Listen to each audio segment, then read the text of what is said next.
좋아요, 구독, 알림 설정 진심으로 감사합니다. 대한민국 KF-21 전투기의 실전 조립이 빠르게 이루어지며 한국산 전투기의 실체가 서서히 공개되고 있습니다. 이미 무장 검증까지 마친 한국산 전투기는 세계적으로 주목을 받으며 더욱 완벽한 전투 성능을 갖추어 나가고 있는데요.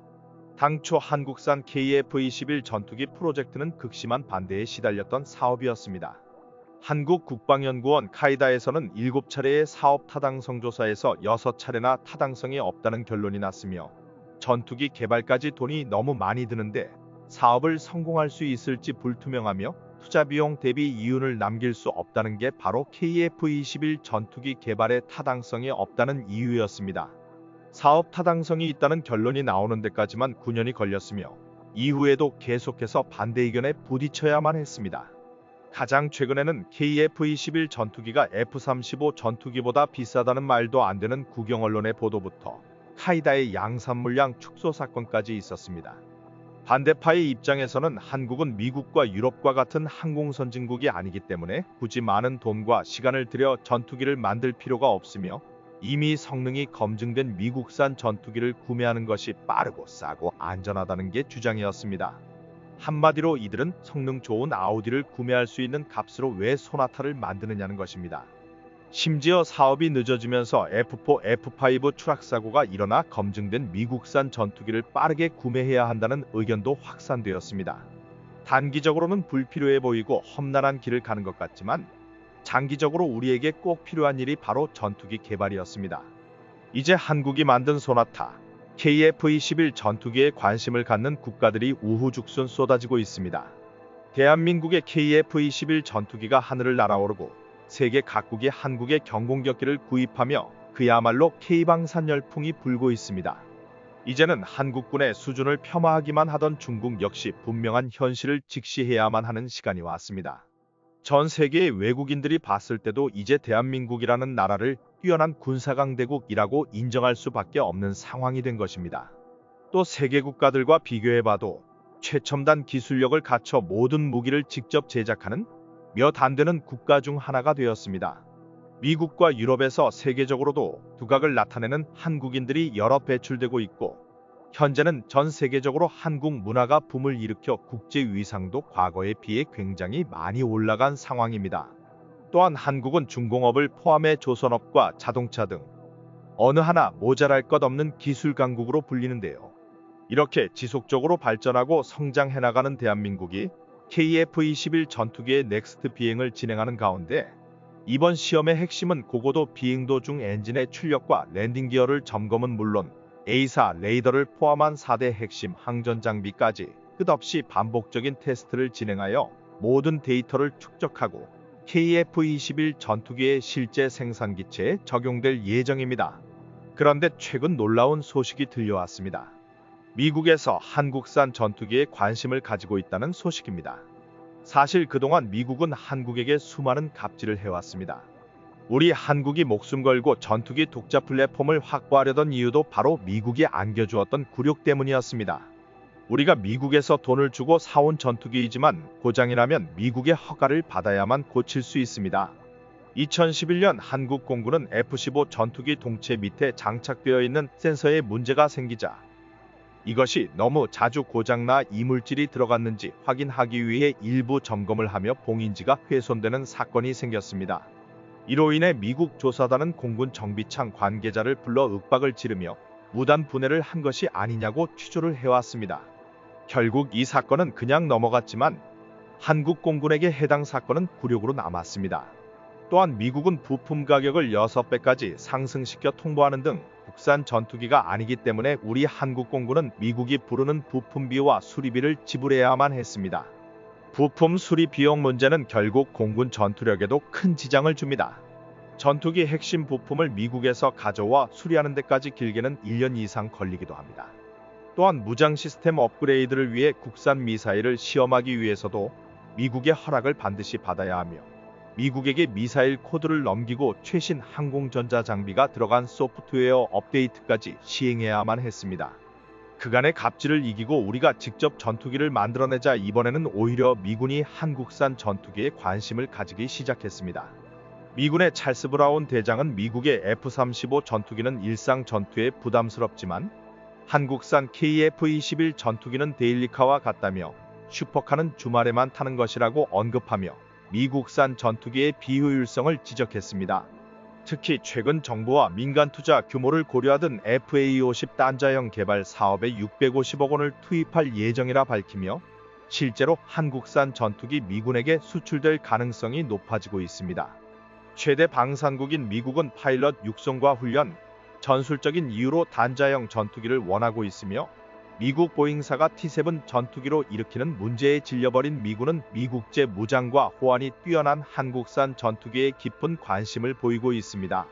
특히 FA-50 전투기는 미국과 함께 개발한 전투기로 실제 미군의 전투기로 사용될 가능성이 점점 높아지고 있습니다. 이번 간담회에서는 내년에 시작되는 미국 해군 고등훈련기 및 공군 전술기 등 총 500여 대 규모의 미국 시장 수주 협력 방안에 대한 논의가 활발했습니다.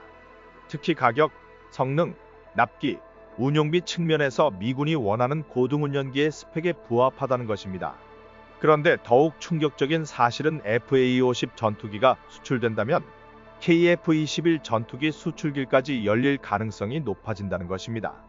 한국산 전투기가 미국 시장에 차례대로 수출된다면 한국 방산은 튼튼한 생태계를 구축하며 대한민국 방산 기술력이 더욱 높아질 발판을 마련할 수 있습니다.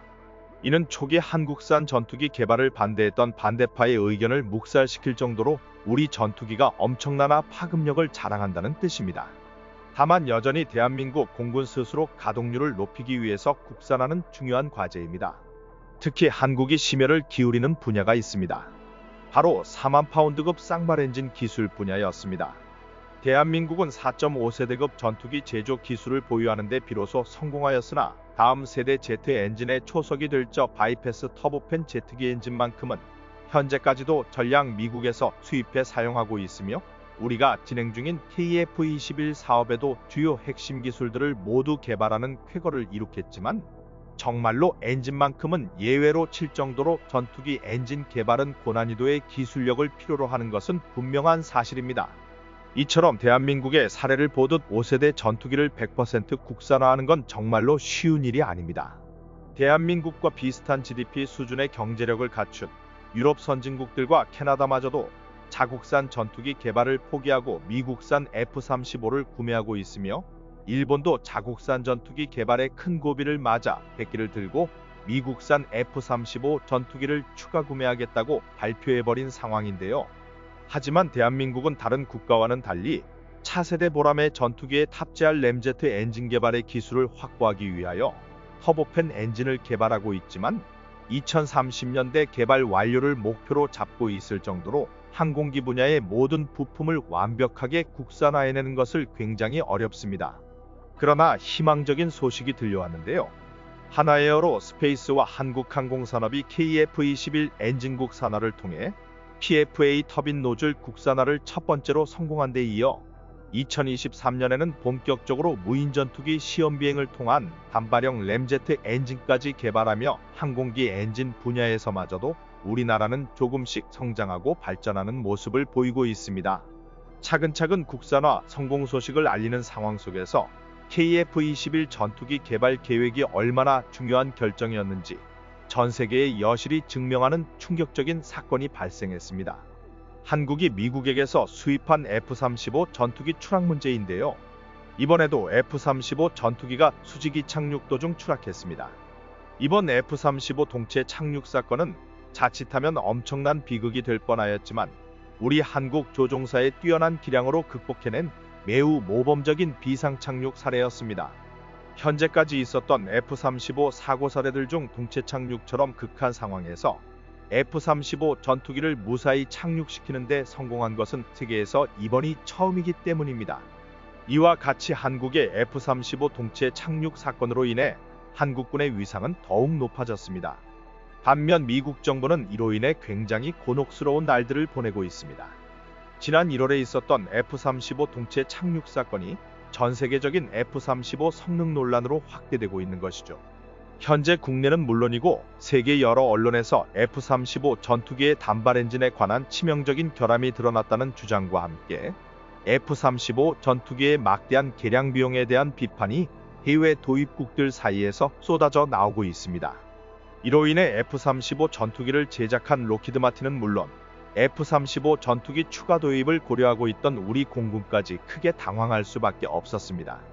물론 미국산 F-35 전투기는 비록 결함이 많을지언정 5세대 스텔스 기술력으로 인해 성능이 떨어지는 무기는 아니며 이번 F-35 개량 사업 역시 비용이 많이 들지만 영국과 이탈리아도 찬성했기 때문에 충분히 할 만한 일이라고 주장했습니다. 그러나 결정적으로 한국이 독자적인 전투기를 갖추지 못한다면 미국 방산기업인 보잉과 록히드 마틴이 부르는 가격에 그대로 휘둘릴 수밖에 없는 미국산 무기라는 분명한 한계가 치명적인 단점이 지적되었습니다. 사소한 고장에도 미국 엔지니어가 없으면 뜯어볼 수조차 없는 문제는 계속해서 지적되어 온 상황이지요. 이를 극복할 방법은 단 하나뿐입니다. 바로 F-35 전투기에 대적할 대항마인 KF-21 전투기의 완벽한 스텔스 버전인 KF-21 블록 3가 완성되는 것입니다. 스텔스 내부 무장창과 센서 매립을 완료한 KF-21 전투기 블록 3라면 F-35 전투기의 임무를 완벽하게 대체할 수 있게 됩니다. 이에 더해 한국이 개발 중인 초음속 공대한 미사일과 천룡 미사일까지 개발된다면 F-35 전투기가 없어도 서해와 동해에서 다양한 작전을 구사할 수 있게 되며 한국은 견고한 방산 저력을 갖추게 됩니다. 전문가들은 스텔스 무장창만 제대로 개발하더라도 미국에 대한 대한민국의 안보 의존도가 큰 폭으로 내려갈 것이라고 예상하고 있는데요. 이 중 보람의 일부는 한 발 더 나아가 전자전기 개발을 통해 전자전기 조기 경보기로 사용할 수 있는 국산 플랫폼 개발을 앞당겨야 한다고 주장하고 있습니다. 전자전기와 블록3의 합동작전을 통해 적의 방공망 바깥에서 쉽고 안전하게 목표물을 타격할 수 있습니다. 또한 인공지능 소프트웨어를 탑재해 스스로 적의 레이더망을 피하거나 비행 패턴을 바꿀 수 있으며 저장된 전자정보를 이용해 표적을 스스로 선택할 수 있습니다. 심지어 적외선 센서로 함선의 외양을 분석한 뒤 미리 입력된 약점으로 미사일이 돌진하는 것까지 가능합니다. 한국 공군의 KF-21 전투기가 이 중 단 하나만 장비하더라도 중국 해군은 우리 전투기를 두려워할 수밖에 없을 것입니다. 때문에 미사일 엔진 전반의 설계, 제작, 시험평가 등의 강점을 지닌 방사청과 소요되는 소재의 부품 개발의 강점을 지닌 산업부는 그동안 핵심 역량을 연계하기 위한 협력 방안을 지속적으로 논의해왔습니다. 방사청과 산업부는 미사일 엔진뿐만 아니라 국산 터보팬 엔진 개발에 본격 착수하기로 하였으며 집중적인 예산 지원까지 진행하기로 하였습니다. 대한민국은 현재 과도기적 상황에 있지만 미래 전망은 긍정적입니다. 다만 한국이 스스로 향상된 작전을 펼쳐내고 군사기술력을 높여나가기 위해 우리 독자기술력만큼은 포기하지 않고 반드시 개발해내야만 합니다. 시청해주셔서 감사합니다. 언제나 신속하고 정확한 국방 소식 전달해드리겠습니다. 구독자 여러분 행복한 하루 보내세요.